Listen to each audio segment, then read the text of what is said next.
Welcome inside the War Room. I'm your host, Andrew Valancourt, and we're back today for episode 27 of the Dynasty War Room podcast. On today's show, we're going to break down the NFC West. So as we've done for the past few weeks, we're going to break down some buys, sells, sleepers, and breakouts for the NFC West, give you some player predictions, some division standings predictions, and just run through all four teams in the division from a fantasy perspective, give you some tips and advice on how to handle these players as you approach your redraft season, getting ready for just games to begin with your dynasty leagues. We're going to just walk through all four teams in alphabetical order like we usually do. And before we get into that, though, I just want to remind everyone to give us a follow on Twitter at Dynasty War Room. Go subscribe on YouTube at the same handle at Dynasty War Room.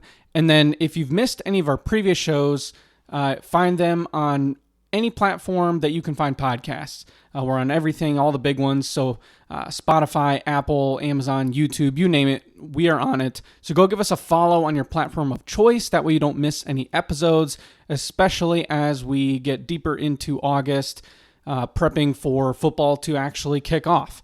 So with all that being said, let's just jump right into today's show and kick things off with the Arizona Cardinals, who have a bit of a revamped offense. So Kyler Murray, QB 11 on Keep Trade Cut, is back from injury, healthy, ready to go. He's backed up by Desmond Ridder, who comes over from Atlanta. And I think that Kyler Murray remains a pretty strong value in Dynasty. So he's got that rushing ability. He's in a much improved offense around him. He now has an elite wide receiver in Marvin Harrison Jr., elite tight end with Trey McBride, still has James Conner, and Trey Benson joins him in the backfield. So a lot to like on this offense. We saw some improvements throughout the year from this team last season. So my expectations are rising for this team. And I think at QB 11, I think it's both a pretty good spot and also a pretty good value to pick up a quarterback that should give you a pretty high floor and also has some ceiling potential given the fact that he can run the ball. I don't know that he can finish as like the RB or QB1 overall or anything like that, but I think, top 5 is certainly in the realm of possibilities. It's in that range of outcomes, but certainly, somewhere in that back half of a QB1 range, I think is perfect for Kyler Murray. So definitely do like him for this upcoming season, and especially in Dynasty. James Conner, we just mentioned him. He leads this running back room. He comes in on Keep Trade Cut in terms of market value-wise, and we're going to talk about this a lot. I'm going to try, as we've been doing throughout the offseason, giving these players Keep Trade Cut market value rank just for some perspective on how the Dynasty community as a whole views these players. So James Conner at running back 37, he's joined by Trey Benson, the rookie out of Florida State. He comes in at RB 15, and then there's still Michael Carter hanging around. And I think that James Conner is going to be a bell cow again for this offense. And that's going to disappoint some Trey Benson managers. But when it comes to, winning in 2024, if you're a contender, I prefer Conner, especially at cost. RB 37 versus RB 15. I think that's a pretty huge difference. Obviously, that's, because of the big age gap between the players. You're likely only going to get one more good year for fantasy out of James Conner. So you do have to know that going in. But of course, with all that being said, if you're a rebuilding team, you would absolutely rather have Trey Benson. But if you're a contending team and you need an RB2, RB3 for your team, James Conner, I think, is a really good fit for that because, as I've said, this offense should be better and there's going to be a little bit less pressure on the running game to kind of carry this offense. And James Conner can do it all. I mean, he's a true bell cow guy. He can run, he can play on third downs, catch the ball. He's a goal line guy. So he does everything you want. And if he gets some additional scoring opportunities, even with a slightly lower volume of carries this year with Trey Benson, who's going to steal a few carries every week, I still really like the upside for James Conner on a week-to-week basis. So he is going to inevitably miss a couple games. He always gets injured at some point along the way, which will give Trey Benson a pretty good weekly ceiling at some point during the year. But overall, I think that James Conner, as long as he avoids some sort of serious injury, should be in store for another really good fantasy season. And if you're looking for a flyer in Dynasty, just somebody to throw on the end of your bench for, when an injury occurs, or just to have an extra guy that could get a little bit of work, I do think that Michael Carter is the third back from this team that I'd want to have, particularly because of his receiving ability. But I don't think you're going to get a whole lot from anybody other than Connor or Benson this year in a Cardinal uniform. So moving on from the running backs over to the wide receivers, Marvin Harrison Jr., the star rookie coming in out of Ohio State, and he's being valued as the wide receiver 5 on Keep Trade Cut, which we'll talk about in a moment. But it sounds high, but it's something that I think goes to show just how good of a prospect he really is. And he's joined by Michael Wilson, who comes in at wide receiver 68, Greg Dortch at wide receiver 89, and Zay Jones at wide receiver 101. So Harrison is somebody that is being valued between Amon-Ra St. Brown and Puka Nacua. Now, that feels a bit rich, especially considering how good of a rookie year, best of all time, Puka Nacua had last year. But if you really put yourself, think of yourself in a startup mindset and you're on the clock in the second round, I'm not so sure that I would take Puka or Garrett Wilson or A.J. Brown or Malik Neighbors ahead of Marvin Harrison Jr. in a startup. And those are the names ranked right after him in trade value right now in terms of market value and Keep Trade Cut.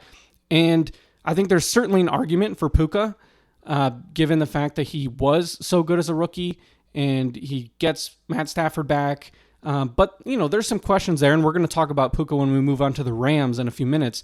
But I can understand why somebody would go with the potential of a Marvin Harrison, who I think, assuming he has the type of rookie season that people are expecting, which in my book is kind of an early wide receiver 2, somewhere in that 12 to 16 range on a redraft basis. That's what I'd be looking for. And if he can meet that as a rookie, his dynasty value is going to be, there's going to be a pretty big tier break. Right now it's the top 4 after St. Brown and Jamar Chase. But Harrison, I think, will be included in that upper echelon elite tier, even more so than he is now, if he has the type of season that I think everyone's expecting. So I think that's the reason why everyone, the consensus market right now has Harrison so high.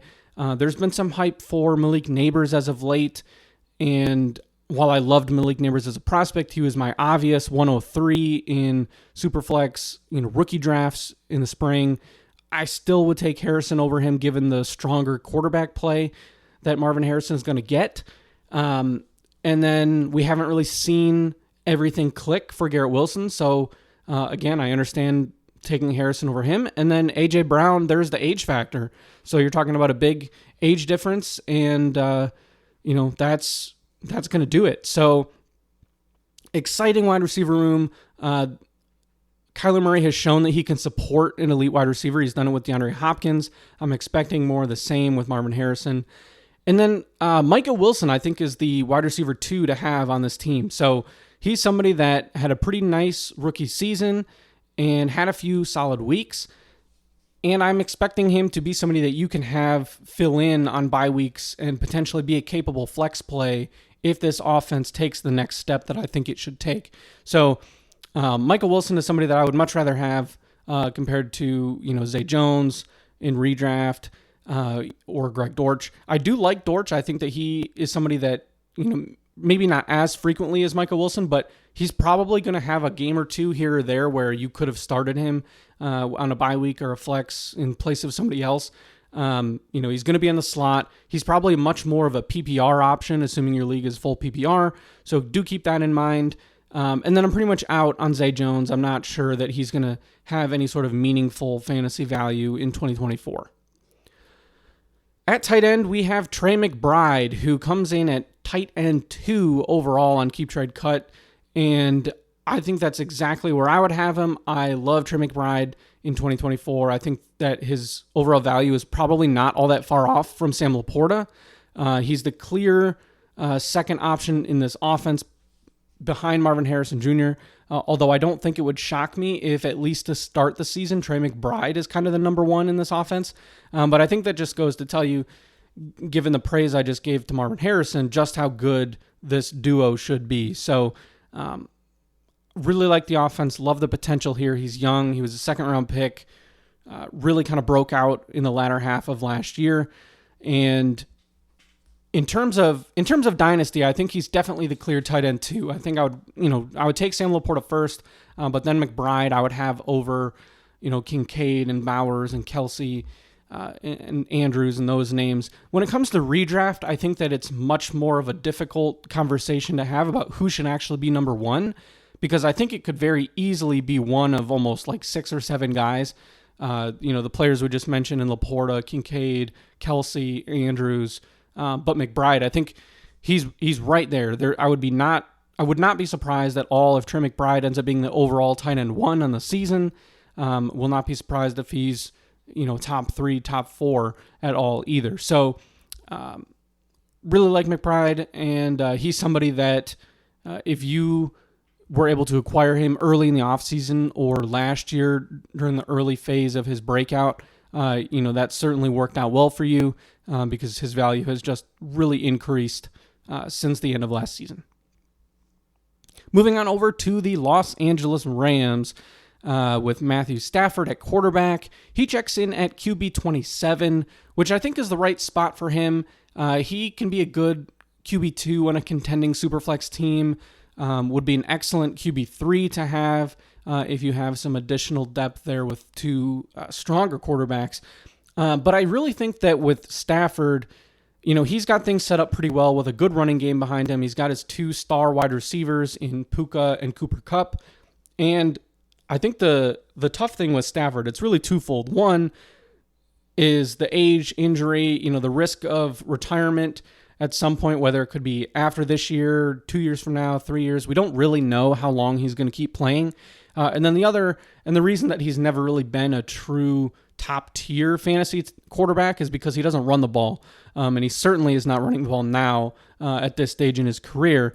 So, those 2 things certainly limit his upside, but he does have a solid floor. He's always been a consistent option. He's going to feed the ball to Nakua and Kupp. So we do appreciate that from a fantasy perspective.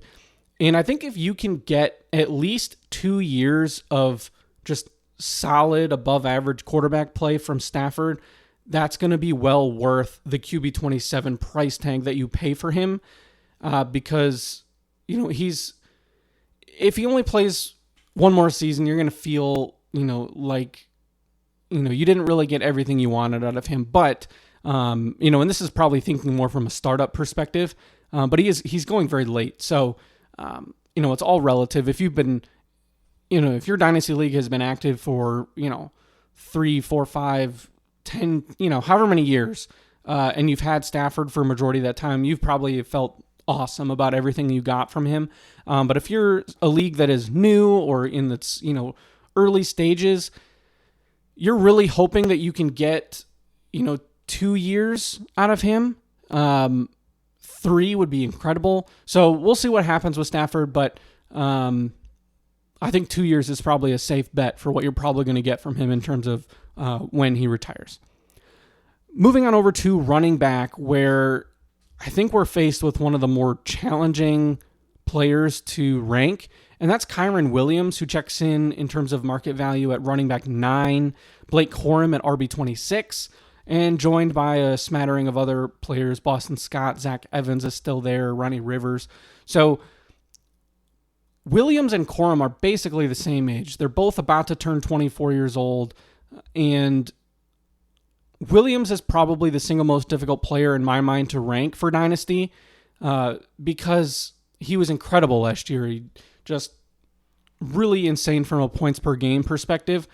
He did miss a few games, and he had those off-season foot issues, but he's still young, and the potential is certainly there for him to be special. Again, just a great running back. He could end up being a really good value because his market value has dropped a little bit in the offseason because of the fears of injury, and now Blake Corum joining the team, 3rd-round pick out of Michigan. So Corum is getting some of that offseason training camp hype right now, and The coaching staff sounds excited about him. So I think that really does scare fantasy managers in terms of what to do with Williams.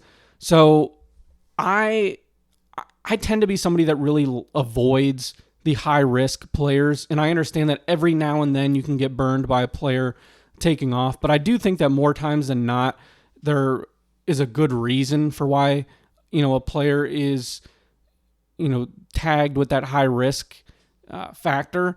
And so I tend to be out on Kyren Williams unless you can get a really good value for him. Now, I think that he probably belongs somewhere more in the running back 12 to 13 range, kind of right along with like Kenneth Walker, James Cook, maybe slotting him in right before Kenneth Walker. Sounds about right to me after Isaiah Pacheco. So that's kind of how I see him. So it's not like a huge drop from where he's being valued, but there is definitely huge risk. But if you were able to get him on your team last year, picking him up off of waivers or for a late round pick, whatever the situation, that obviously paid off, you're probably just going to hold on to him. Sometimes when you hit the jackpot on these, late round guys, it's best to just hold on and get as much as you can out of them instead of trying to, trade them away and maximize trade value, things like that. Sometimes you just got to take the players, know that they're performing in real life and they're going to help your team this year, and you didn't have to give up a ton to acquire them, and roll with it. So that's kind of how I feel about Kyren Williams, is somebody that I'm just holding on to. If I already had him, I'm probably not acquiring him if I didn't already have him on my team. And, if you're able to grab Blake Corum in the second round of your rookie drafts and have had him, that's, a smart play as well. So I do like Corum. I think that he's a bit stuck in a situation where he's, a little similar to Trey Benson, who we just talked about, where probably not going to have much of a fantasy impact as a rookie unless there's an injury, which is certainly possible with Kyren Williams. So Corum will probably have a couple games here or there where he, is really nice for fantasy, but isn't really somebody that I'm that excited about for fantasy until at least 2025. So we'll see how that all plays out. But just in general, I'm avoiding this backfield. Puka Nacua leads the wide receiver group. He's wide receiver 6. Cooper Kupp, wide receiver 39 on Keep Trade Cut. Demarcus Robinson is there. Tutu Atwell. Jordan Whittington is a rookie that's getting a little bit of hype right now. So Puka, obviously, best rookie wide receiver season of all time. Absolutely deserves to be top 6 in Dynasty rankings. I think that it is a perfectly good spot. It is where I have him ranked in my startup rankings. And as long as Stafford is there as his quarterback, I think that he will be an elite fantasy option. It remains to be seen, how he would do with somebody else. But the good thing is we don't really have to worry about that, at least not till next offseason at a minimum. And I think he showed that he's a good enough receiver that he'll be fine no matter who takes over. He just needs the targets, and he's going to be a highly valuable fantasy asset. So, again, somebody that you're probably just holding on to if you were lucky enough to hit the lottery last year with him.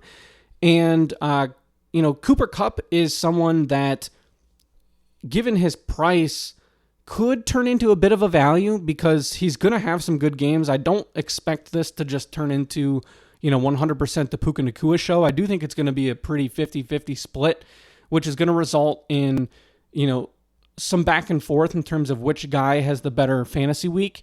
Now, I don't think that Cooper Kupp is going to last a whole lot longer, past 2024, and the injury issues absolutely scare me with him.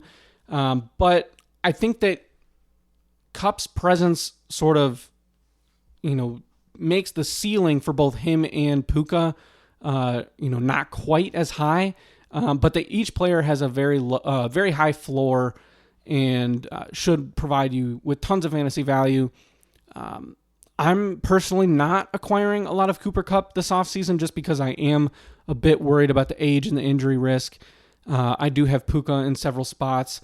So just an offense that I think everything is fine how it is. I'm not really trading for or trading away really any of the pieces on this LA offense. I think everyone across the board is essentially a hold. Demarcus Robinson is somebody that I think is worth tossing on your bench. And frankly, so are Whittington and Tutu Atwell, just because if there is another injury, we've seen guys have good weeks in this offense, and I think that's worthy of a roster spot for all three of those players. Now, the tight end spot is a little bit of a cluster with Tyler Higbee at tight end 44, Colby Parkinson, tight end 37, and Davis Allen at tight end 45. Tyler Higbee is coming back from a pretty serious injury. We have no idea when he will return this season, so I'm fully expecting him to miss a good chunk of the season, or at least, a good chunk of the first half. And I think that makes Colby Parkinson a pretty nice target as sort of a late round dart throw to give you some depth, potentially give you some solid starting weeks. We've seen, Higbee have solid fantasy value before. And so I think that, if you're somebody, whether it's a redraft league and you're looking for somebody that you can get off waiver wire or in the last round of your draft to just throw into your lineup, as somebody to stream, I think there's a lot of value there. In a dynasty league, if you need depth, tight end 3, tight end 4, whatever your situation is, and you just need another body that you can plug in should something happen to your starter, I think Parkinson's a great target in dynasty. And then Davis Allen is probably somebody that should also be stashed in a dynasty league, simply because we don't fully know how this room is going to look and when Higbee will come back.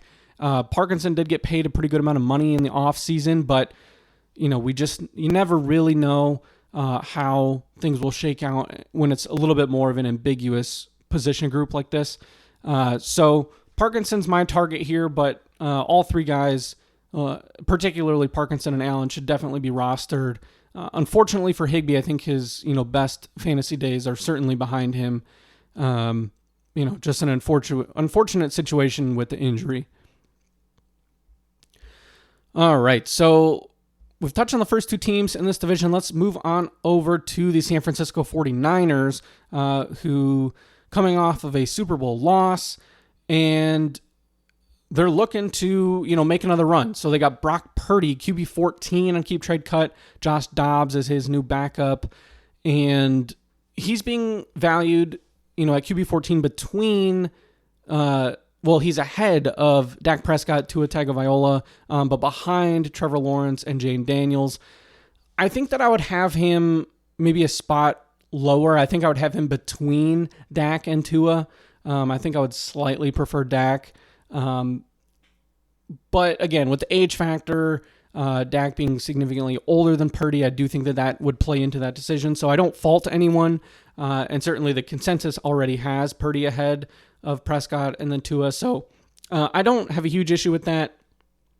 I think it's just really comes down to personal preference. And I think Purdy is fine. But I just, I don't think he's that exciting. I think he's going to be a good, solid, capable quarterback. I think, he's going to get a big contract, so he'll be there a while. And that certainly is a nice buffer for his fantasy value once he gets that contract. But he's not somebody that I'm necessarily targeting. I think he's just another guy that's a hold.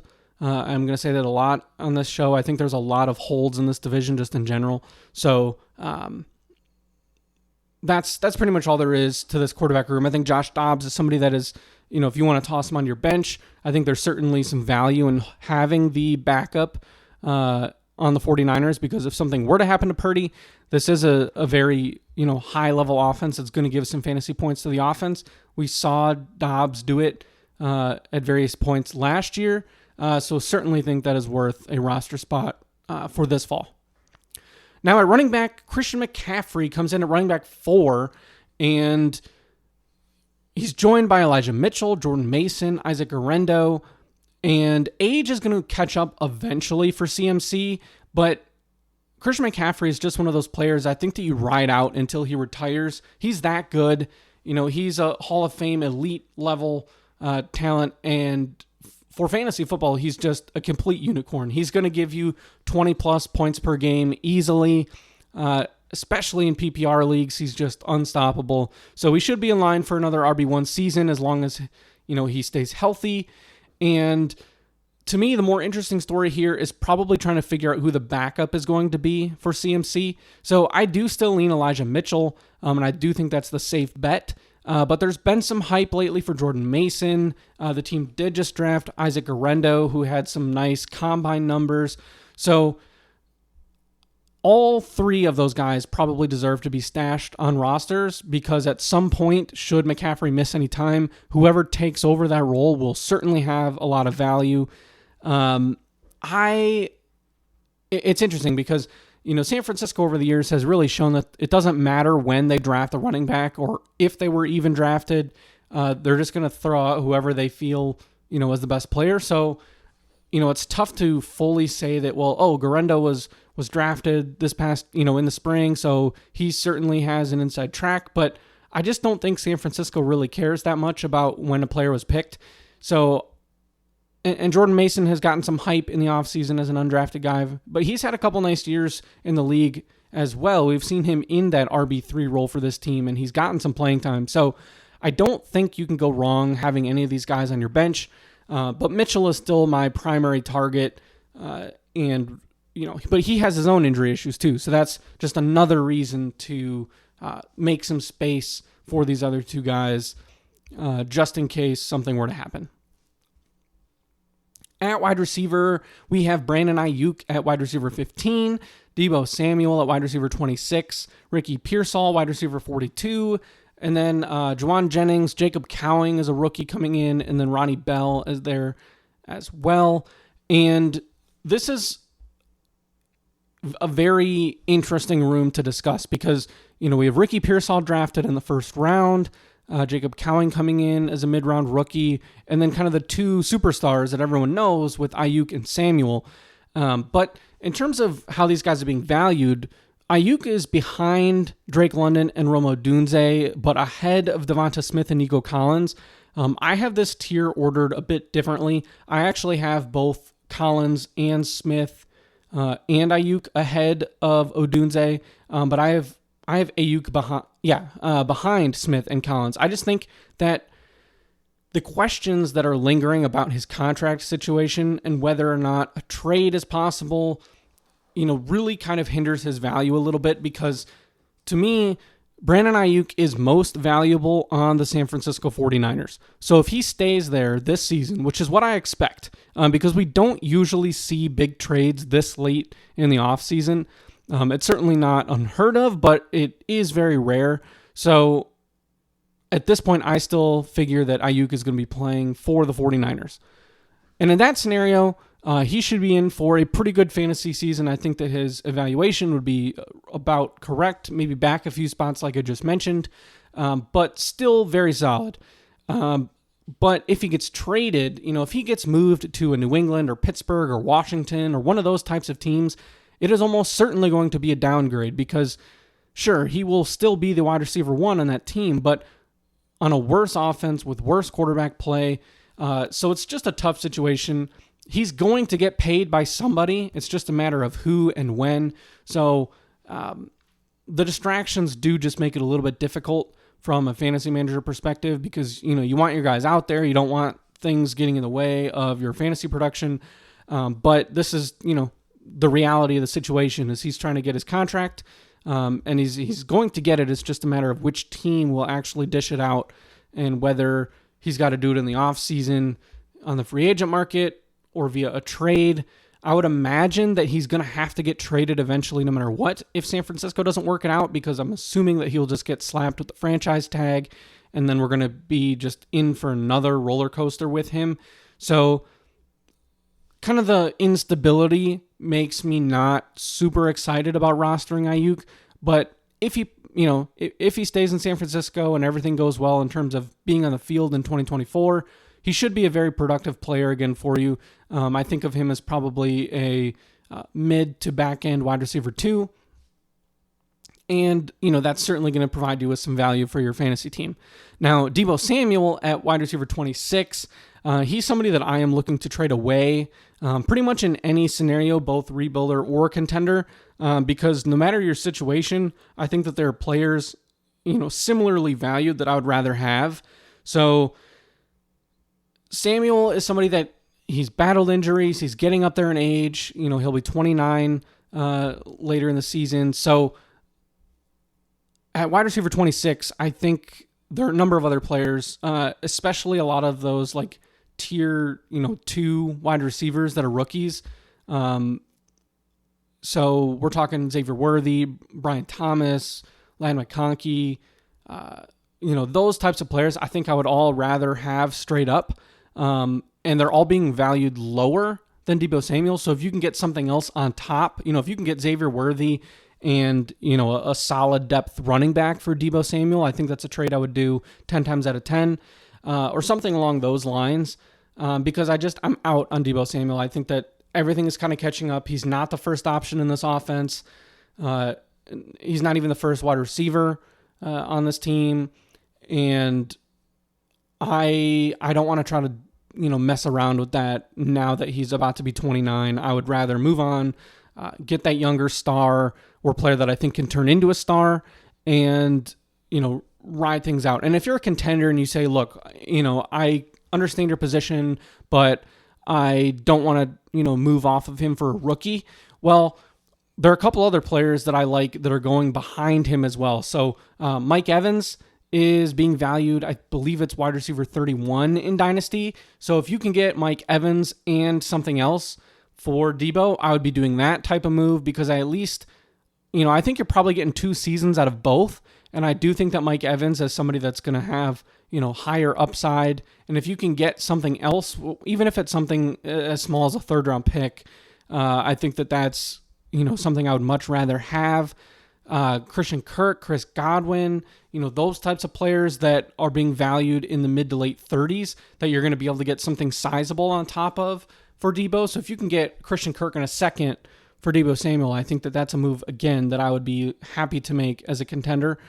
So I would be poking around. Deebo Samuel carries a lot of name value as well. So better to be out a little bit too soon on somebody like this than a little bit too late, because we've seen these values for these older receivers just drop very quickly. So while you can still get something good, I would be looking to move off of him. Ricky Pearsall is somebody that is probably, not going to have a huge fantasy impact in 24, but is somebody that I think you should be more excited about for 2025, unless Ayuk gets traded or there's an injury or something like that in August. But certainly there's some potential there, a 1st round pick in this offense, but you're just not going to get that immediate value that you would probably like to get from a 1st round receiver. All right. Well, and let's just touch real quick. I think that Juwan Jennings, Jacob Cowing are both worth stashes as well. I think Jacob Cowing is an interesting slot receiver coming in as a rookie. Juwan Jennings had a great Super Bowl. He's, still going to be involved in some way. So certainly worth a stash for both. I'm not, giving up anything of note for them, of course, but check your waivers, particularly for Jacob Cowing. I think that's definitely worth a stash. At tight end, we have George Kittle. He comes in at tight end 9, and that's right between Travis Kelce and Evan Ingram. And I prefer both Kelce and Ingram to Kittle, but I think it's very close with Ingram and Kittle. So I do think that, that tight end 10 spot is where I would have him. I have no issues, though, with anybody that has Kittle at 9. I think it's the right range.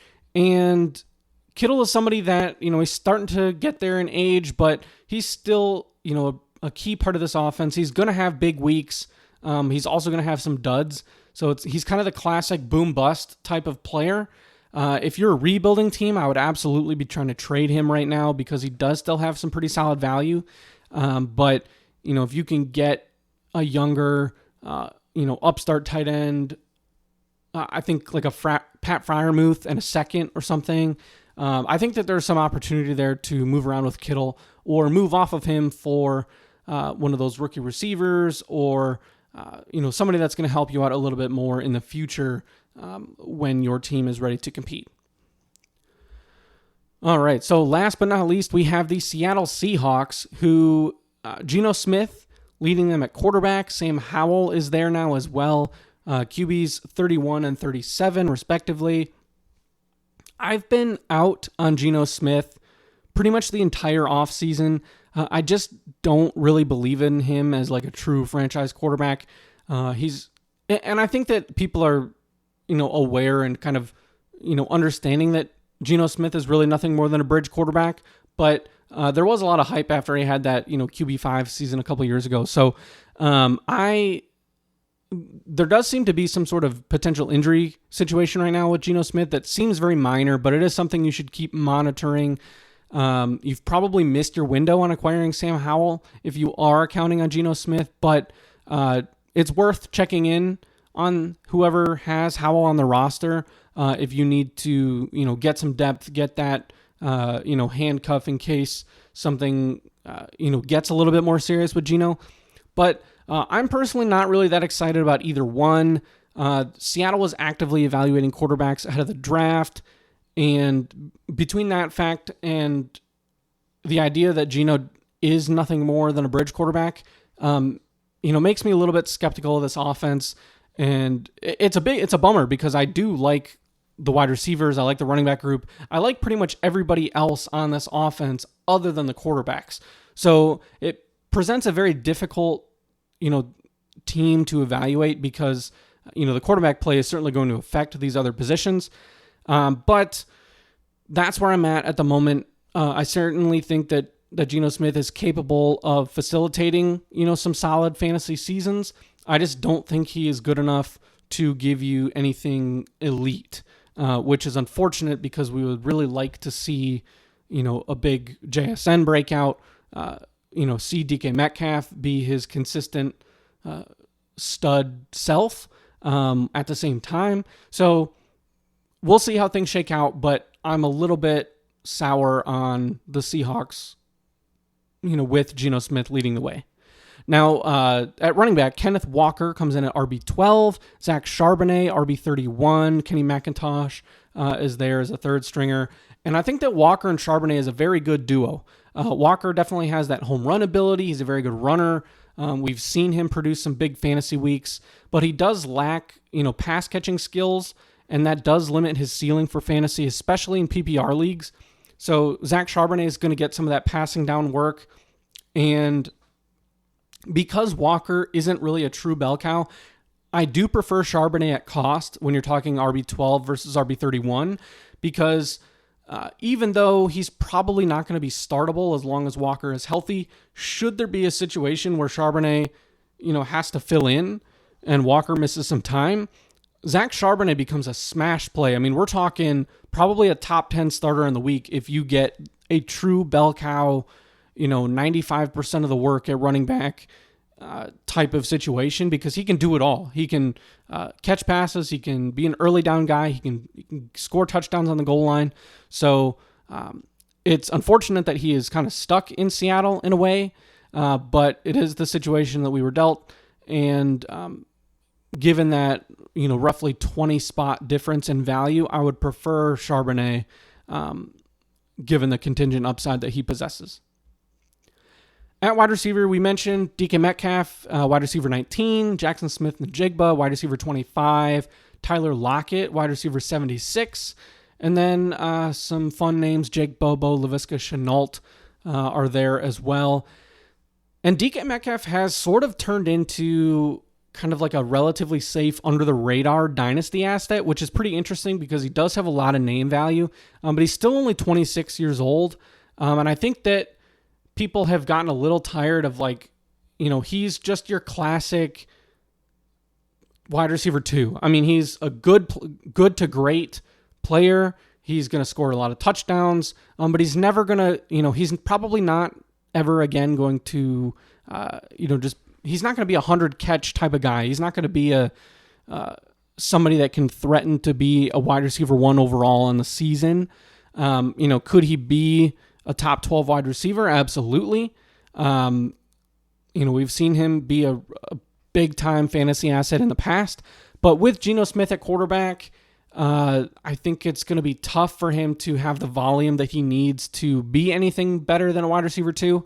But again, wide receiver 2 means you're between wide receiver 13 and 24 overall in the season, which is great.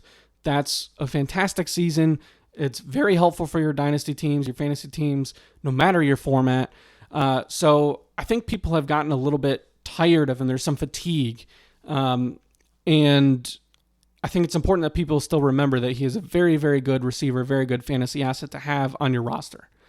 Now, Tyler Lockett is somebody that has been around for a long time as well, has been very, consistent, a solid player. He always outproduces his expectations, and I think he's going to do it again because wide receiver 76 is like pretty much forgotten man type of territory, but he signed a new deal. He's going to be there another 2 seasons. It's going to make things difficult for JSN to have his true breakout because, we're talking a situation where you got 3 talented receivers that all need to see the field. They're going to limit the upside to each other. So I do think that JSN will have a better season than Tyler Lockett and that, JSN will cement himself as the number 2 on this team. But Tyler Lockett is not going to go away without injury, and he's going to be a thorn in the side to fantasy managers. And when you combine that with the quarterback play, it's difficult to see, the case for, JSN to really turn into a stud fantasy receiver. Now, JSN's still very young. I do think that he's going to take a second-year leap, and he'll be better than he was last year. But and I think that, frankly, all 3 receivers here are pretty good values at their current spot. But I just don't know that they're going to, truly exceed where they're being drafted, other than potentially Tyler Lockett because he's being drafted so low. And for Dynasty, again, that's going to be a very difficult player to, trade for because you're not going to want to give up a lot for somebody that you don't know if he's going to be there after the season. I do expect him to play 2 years total, 24 and 25. So if you have him on your team, you should probably be holding him unless you're a rebuilding team, and then you can try to sell. But I'm not actively acquiring any of these 3 receivers because of my skepticism of the quarterback play, which, as I've said already, it's a bit of a bummer because I do like the receivers. And at tight end, we have Noah Fant, tight end 26, and A.J. Barner, the rookie out of Michigan and Indiana, tight end 61. And I think that Noah Fant is probably one of my favorite sleeper picks at tight end this season. He was drafted as an elite prospect out of Iowa in the first round, but he's never really made it happen on the field. So he has less competition, no Parkinson, no Will Disley. He's pretty much got the position to himself because I think that A.J. Barner is a worthwhile stash in Dynasty. I don't think he's going to have a huge impact or anything as a rookie. So this is Noah Fant's position, and he certainly could break out, have a nice season, finally show us, why he was worthy of that first-round pick. But the issue here is he probably is not going to be more than the 4th option in the passing game because those 3 wide receivers are going to be there, and we know that Geno Smith is not a high-volume quarterback. So that's going to make things a little bit difficult, but I do like the potential here. I do think that Noah Fant is somebody that could see his value rise between now and this time next year with, a pretty good season in the fall. All right, so we have made it through all 4 teams. So as we have done, we're going to do our biggest buy, our biggest sell, our biggest sleeper, and our breakout candidate for the NFC West as a whole. Now, in terms of our biggest buy, and this is all referencing the Keep Trade Cup market value, I'm going to go with James Conner, RB37, as my biggest buy right now in the division. And that's for a few reasons. We talked about, why I think he's going to be a bell cow back again for a much improved offense. But he's being valued 1 spot behind Jalen Wright and just behind Zach Moss and Jerome Ford as well. So, James Conner is being valued just above Moss and Ford, but 1 spot behind Wright. So kind of all 4 of those guys in the same tier. And I would much rather have James Conner than any of those other players. If you could trade Zach Moss or Jerome Ford straight up for James Conner, I would. I would do the same with Jalen Wright. I think that if you're a contending team and you need a running back, trading a late second round pick that's going to be somewhere from the 210 to 212, or if you can move an early third with something else to acquire James Conner, I think that is a very savvy move to make, because he's going to give you just very good, solid production at running back. He's capable of spike weeks. He's the type of player that goes under the radar and doesn't cost a ton to acquire, but could have a big impact on your actual season. So the age is certainly, a red flag in terms of his long-term value. I think you have to know going into some sort of trade that you're only getting him for probably one season of good value. But it's not like he's going to retire necessarily after this year. I still think he probably takes on a depth role in year 2. It could even be with Arizona, which if you can get anything more than one season of James Conner where he's still giving you decent fantasy value, that's a huge win for you. So right now he's being priced, I think, appropriately as somebody that has 1 year of value. And, that's still going to be very nice, a very good player to have on your roster to help you win a championship now, because of course, the goal of fantasy football is to win, and to win a title, win a championship. James Conner is a player that's going to help you do that. Now, my biggest sell at current value is going to be Deebo Samuel at wide receiver 26. So I mentioned when we talked about him earlier that he was somebody I'm trying to sell regardless of your situation as a contender or a rebuilder, because I think there are players that I would rather have instead. So I'm not going to totally rehash everything, but again, if you missed it, I would rather have JSN straight up. I would rather have Xavier Worthy, Ladd McConkey, Brian Thomas, Mike Evans.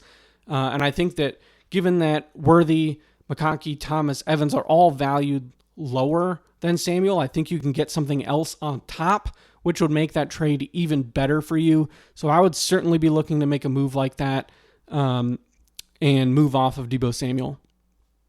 My biggest sleeper, a bit of a tough division because I don't know that there's anybody that's, a true sleeper, but I am going to go with Noah Fant, who's coming in at tight end 26. We just talked about him. Everything is there for him to break out. He just needs the quarterback play to be, average to above average. So we'll see what we can get out of Geno Smith, or whether it becomes Sam Howell. But Noah Fant, I think, finally has at least a realistic chance of being, worth a roster spot, worth a stream and redraft, and, just having an improved season. And then our breakout candidate for the NFC West, I'm going to go with Michael Wilson from the Arizona Cardinals. So wide receiver 68, and, he's going to be the clear third option in the passing game behind, Marvin Harrison and Trey McBride. But Wilson showed some flashes. I like the potential. If this offense can really take off into being, one of the better offenses in the league, I think that's going to give some value to Wilson. And he'll be somebody that you can plug in when needed. So I do like the breakout potential there. He's still very young, coming into his sophomore season in the league. So there you have it. There's our breakout candidate. And all we have left now is to run through our division standings predictions. So I'm not, a big risk taker in terms of, my projections and whatnot. You probably noticed that with a lot of my divisional picks. I'll have one or two, teams out of place compared to consensus, but I'm not going to go all that crazy. And so I'm not going to do anything too out of the ordinary here, but I'm going to go with San Francisco to win the division again. And they're just such a good team, especially defensively. The offense, very efficient. They do have a lot of playmakers. So I expect them to be back in the playoffs as a division winner. I think that the LA Rams will finish second and probably our wild card team. I think the offense, again, is just very strong. We saw them really kind of take off in the latter half of last season. And, another team that I just expect to be very strong. But number 3, I'm going to go with Arizona. I think the consensus would be Seattle, but I'm going to go with the Cardinals to finish in third. I don't think they'll make the playoffs, but I think they could push for a spot and be kind of in the mix. It wouldn't shock me if they were, the 7th seed, but I see them as a team that I think in a way, in sort of a different way, we could see them in the early steps of turning into a playoff team down the line. So I think I liken them a little bit to the Chicago Bears in a way, where we see the potential on paper with the new weapons and the improvements that they've made. So, but I actually think that I like Arizona more than the Bears this season. So I don't know if that's a hot take at all, but Cardinals third in the division. Seattle will go fourth. I really worry about the quarterback play, but they're always going to hang around. I don't think anyone in this division is going to be a bottom feeder. I think we're talking one of the best divisions in football, and it won't surprise me at all if all the teams here are in the playoff race in December. So there you have it. There's our NFC West preview and predictions, and we've covered everything now. We've covered all the divisions. We are ready to go, get into more detail as we get ready for the season. We're going to have a lot of interesting shows coming up. We'll have some my guys, some MVPs, players that I think can finish as the number one player at their positions. We're going to get into some Dynasty decisions, some of the most difficult decisions in Dynasty, directly comparing players. We'll talk about who we like more, how things shook out in the Dynasty War Room Listener League. We are finishing that startup draft today, so we're going to get into some of those decisions, compare stacks that happened, and we got all sorts of interesting things coming out of that to come this month. So thank you, as always, for tuning in. You've been listening to the Dynasty War Room podcast, and we will be back for another episode next week. Thanks so much.